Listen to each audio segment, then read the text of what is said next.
versus some where for being the win con, etc. You had these high agency decks like Shojodoji where your attack pattern could really adapt to how your opponent guards or what they check in the damage and stuff like that. Like, such a cool little self-expressive deck.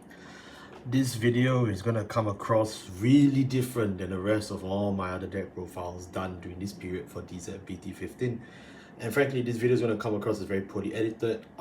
As you can see, I just threw a mat on the floor and I'm literally just filming it right now, right as it is over, right as I finish my testing, right as I'm ready to go, because I want to talk about a deck that not only means a lot to me, but it's kickstarted a lot of my momentum on the channel in general, and just a deck that I really personally love a lot, and a deck that I've a lot of strong feelings about, and I want to talk about it because after 2 years of being in the ice, ladies and gentlemen and everyone else, we have him. He's back. He's back in the wild. Hey, what's going on, guys? I'm Izasaou here. Today I am back to talk to all of you about Shojodoji. Yes, it is my favorite son, my #1 rogue deck, literally Shojodoji. Shojodoji is a deck that I have covered on this channel a long time ago. It's a deck that you guys probably already know that I do care about very much personally, even though I've only done like one other Shojodoji video. So links description to that previous Shojodoji video. Yeah, in that video I talked about how they would ban it, and then literally they banned it the next day. Yeah, and we all know what happened. They banned Izasaou, and you know, the deck kind of faded from relevancy. The deck had a few wins in between, like they just straight up cut Izasaou and they started playing like the Gay Shield Cycler, and then as they introduced, you know, like 2 copies back, there was some successes with Shojodoji, and by that I mean like 2 tops total, which is funny because there's 2 Izasaou on the deck. And that's really about it. And honestly, they could have unbanned this last ban list when they hit Vajula. I have no idea why they did not. I'm going to be very frank, I have no idea why they did not unban it. Then I was very heartbroken. They took all our hostage stuff away. They took all my defensive options away from Brawlers. I did a huge Brawlers post-ban list video, and that video slot was meant to go to Shojodoji. I had the thumbnail finished, okay? This thumbnail is 5 months old, alright? 5 months old. I made this 5 months ago. And the fact that, you know, I can only release this video today is a lot. It means a lot to me. Shojodoji is a deck that really, if you still ask me, are my opinions from the previous Shojodoji video the same? I'm gonna tell you yes. I still don't believe this deck needed to get banned, very honestly, for a very, very simple reason. That is that if you look at the history of Vanguard in 2024-2025, Shojodoji was a good deck in DZBT04, DZBT03, and then DZBT05, we literally get one of the strongest sets ever with Varga, Rezael, Levidras, Odium, right? And then afterwards, in set 7, we get the demon that is Balsagra. Honestly, Shojodoji never stood a chance beyond those eras. Shojodoji would have just died a natural death if you ask me. But no, Kinani took him out back, shot him out, and you know, we didn't have to worry about that. Oh, congrats to everyone, except me of course, because I really want to play this deck. And I have, ever since they put Shojodoji to 2 back last year, I have been playing this deck excessively. I've played this deck at multiple regionals and even the nationals at that. And I had some success with it, I won't lie. I've won some locals with it as well. And then I lost to Deep Lens because he pulled a critical and over trigger, so that was funny. But you know, that being said, I still love this deck very much. And I've been testing this deck, especially for Izasaou back. I have actually been testing it beforehand. And I know there's one guy on YouTube who's running a little series called the Lawless Clash in the Japanese side of Vanguard YouTube, and I really enjoyed it because literally he just did his Shojodoji video yesterday, and Shojodoji lost. Shojodoji lost to Vajula, right? And I was like, bro, what other sign do you need? Yeah, man. I mean, that was a very funny game. Shojodoji should have won that game, but Vajula was very lucky. But I'm not gonna comment on that. Anyways, we did get one like real support for Shojodoji, and that is Adai Gitsune. Although we did get a double rare in DZBT09, I really hate that card. That card is just not good, man. Just don't play it. So yeah, that being said, I'm gonna jump through the whole list. As you'll notice, this deck is really yesterday's cards, yesterday's gameplay, in which literally the deck list virtually has not changed very much. The deck list, literally, you could have built this deck back in 2024. The only difference is just Adai Gitsune, who is the tournament promo from May, April in Japan. I don't know if English gets it now. I hope you guys do, because it's actually pretty fun. It doesn't change the deck by a mile, but I would say it's pretty good, right? So, yeah.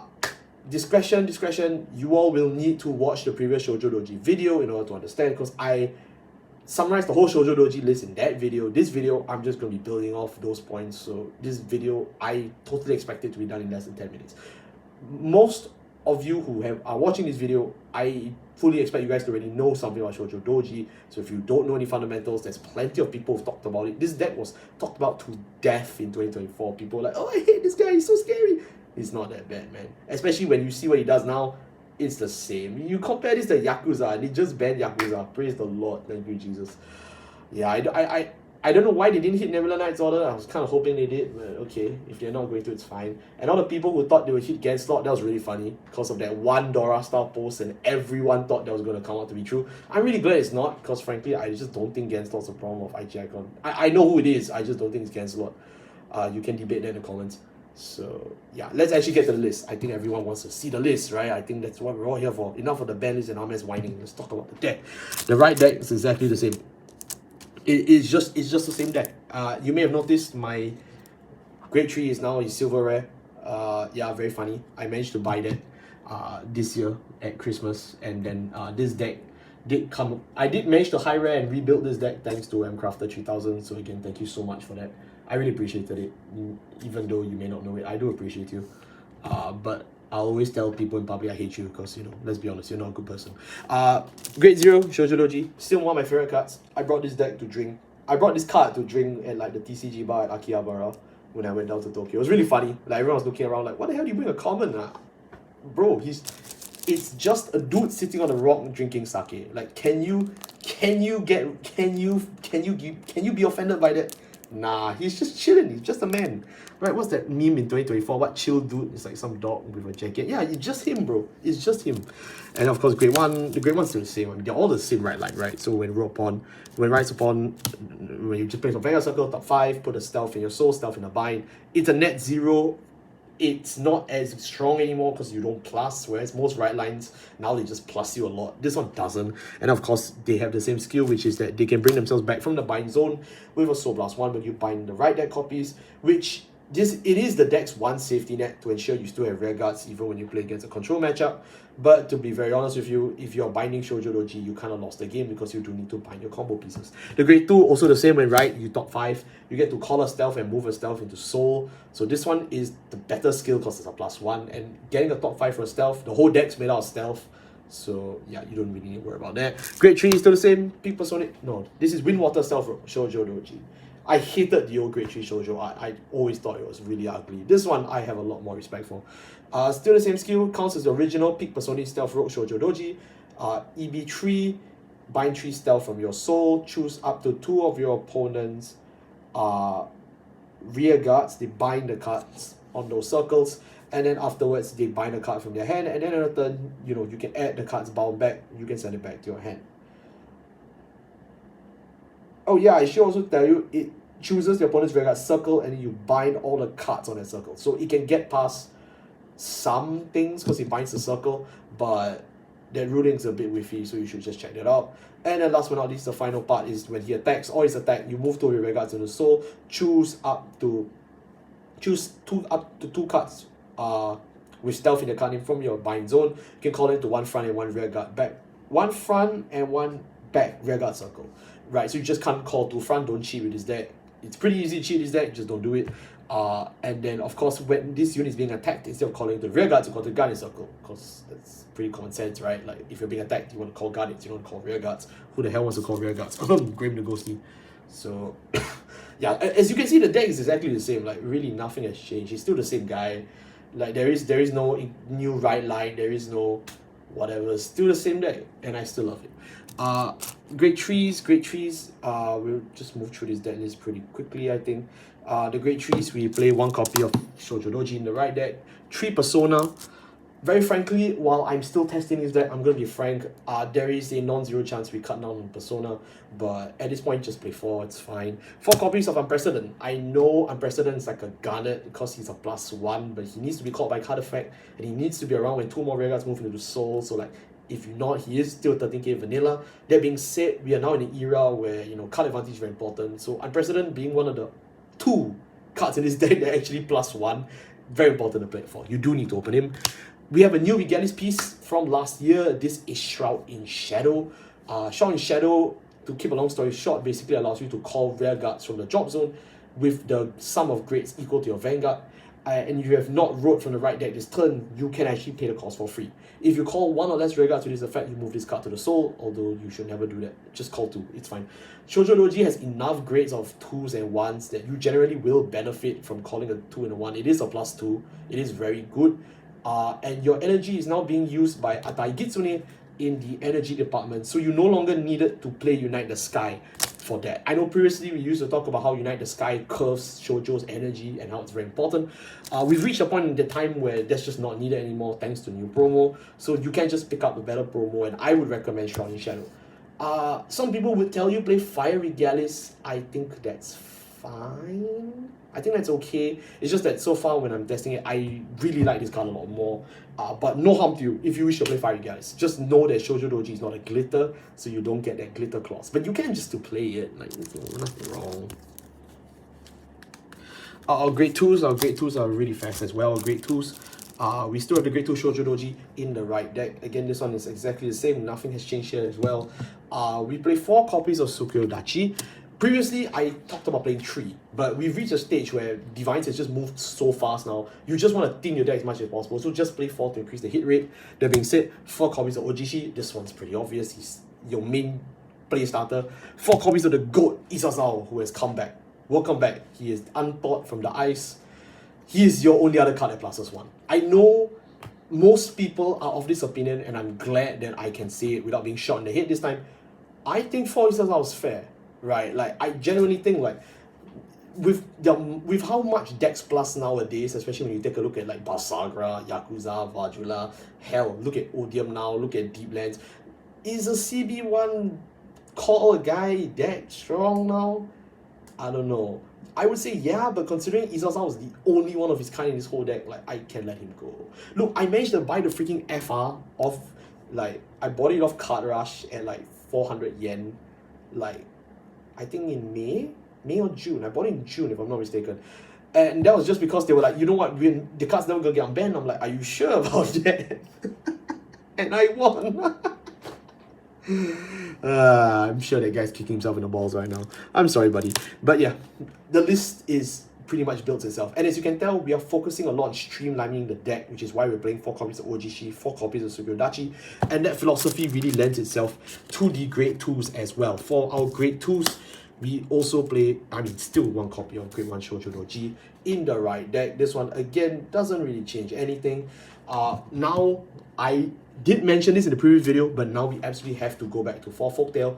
I mean, I've always played Folktale in my versions of Shojodoji. Even in the previous Shojodoji list, I covered Ace's list. Yes, I still remember his name, but I personally always thought Folktale was part of this list, and I still think it is. Folktale being able to top 17 in his stealth, while it is not a +1, it does help you thin through the deck, which is very important because you do need to see your key pieces. Key pieces like Utsuroy, who is your PG. Yes, I managed to buy foil Utsuroy. Thank you, because he was reprinted in 2024 after they banned him. They reprinted him in the Luat PG, Esros, yeah.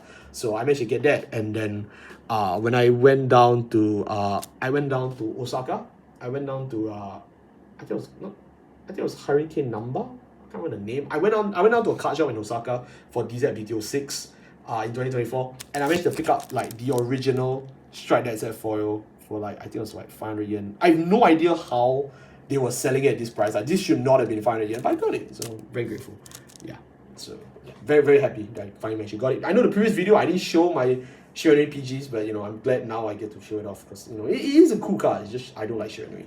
2 copies of Random Kunai, still a counter charger. I would like to play more, same with Kinran, but we are trying to thin the deck for the pieces, so now the idea is just blind thin the deck and open 1 each, and you're good to go. Kinran, as long as you have 1 in circulation, you're fine. Although you can play 3 Kinran, I would personally prefer that. But Random Kunai is at a point where like you can just play 1 to 2, it's okay. Most people will tell you play 4 of each, but that's because they're not playing Folktale to thin through the deck. For me, I just think, you know, Divines, you need to thin your deck and side people, because generally, half of the format's power now just relies on people just sacking Pasagra, and you need to sack them back before they swap to Bhagavan.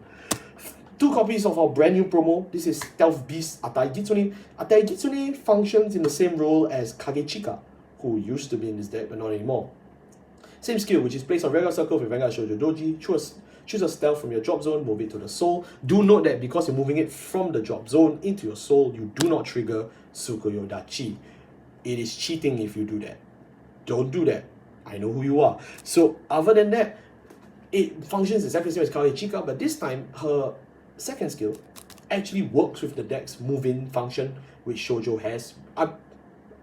Compared to Kagechika, who had to move himself in to draw 1, and then you move the 2 back. So it's a Zuitan in a timing where you are already trying to mirage the board before you trigger that skill, right? But the thing is, Atai Kitsune works a lot better because her skill triggers as a target for Shoujo's skill, which is when this unit is moved from your Vanguard to the soul during any player's turn, you can Counter Blast 1 or Energy Blast 2 and give yourself the skill that is any cards that come from your bind zone, they are called to your Rearguard Circle or your Guardian Circle. If they are stealth, they get 5,000 power and 5,000 shield until the end of the turn, and this is a skill that is hard once per turn. Because it is hard once per turn, you cannot abuse this skill, which I would say thank God, because frankly, that could have scaled way out of proportion if I was a designer of this card. So the fact that they printed hard once per turn is neat, but it also means you can only really play 2 copies of Daikitsune, because if you open too many, you just can't use the skill again and again, and yeah.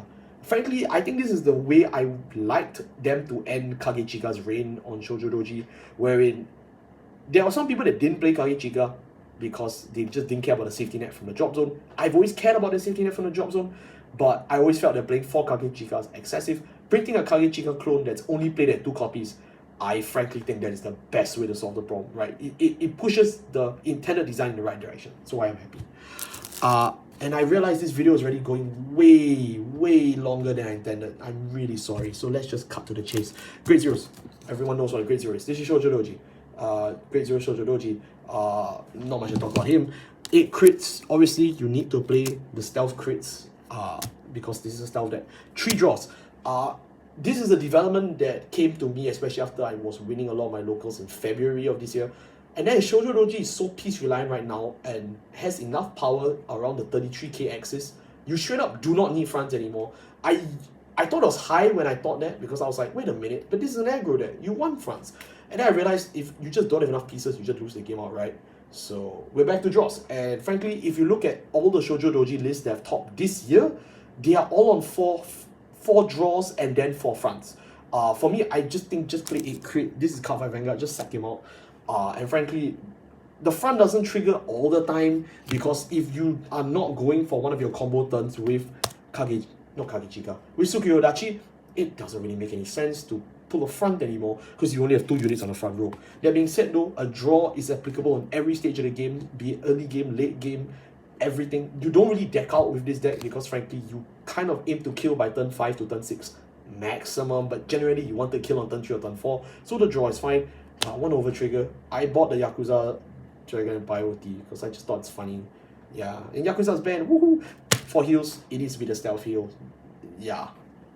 And that wraps up Shojodoji. That's the whole deck, ladies and gentlemen. That is the whole deck. My opinion has never changed. My opinion won't change. My opinion cannot change. I still love this deck very much. And I still think that this deck didn't deserve that ban. But the deck got banned. So what's there to do? And now that the deck is unbanned, I can talk about it again.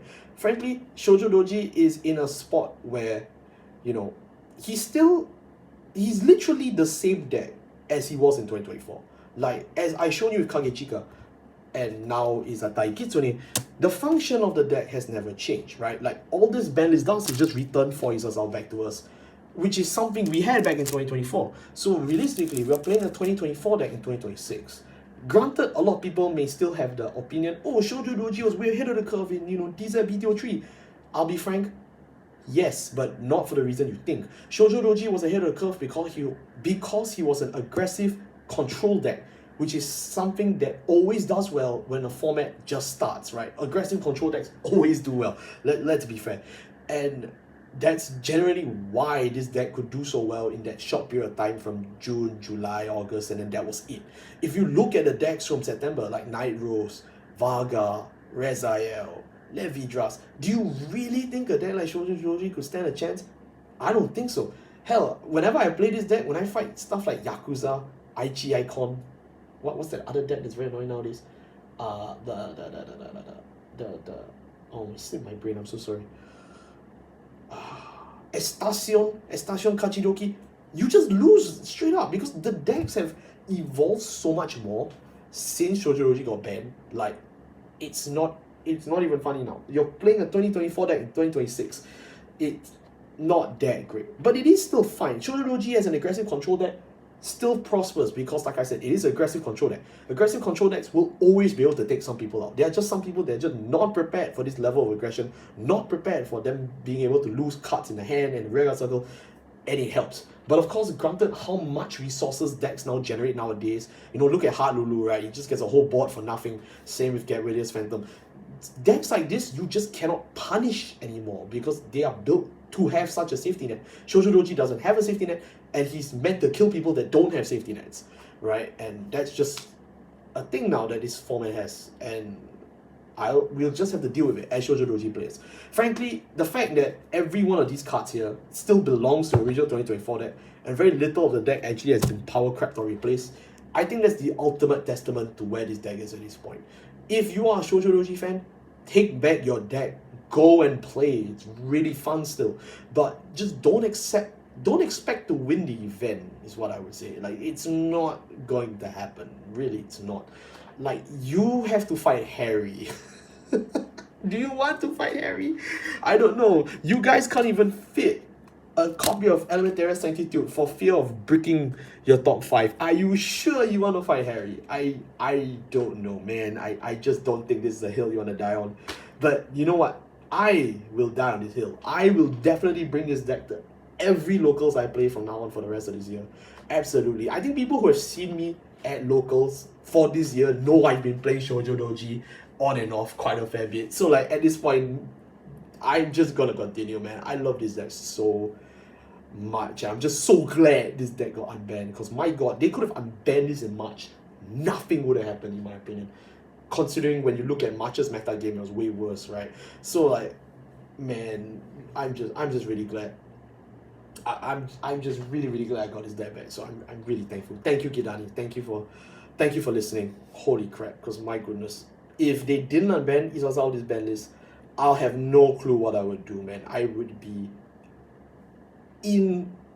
not be consolable at all. So yeah.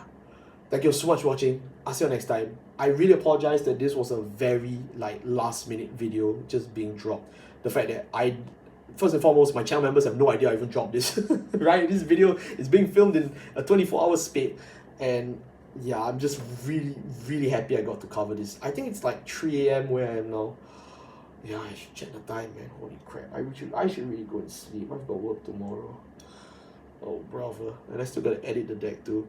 Like the video. Yeah, I should really... I should really go. Alright, thank you so much for watching. I'll see you next time. Bye-bye.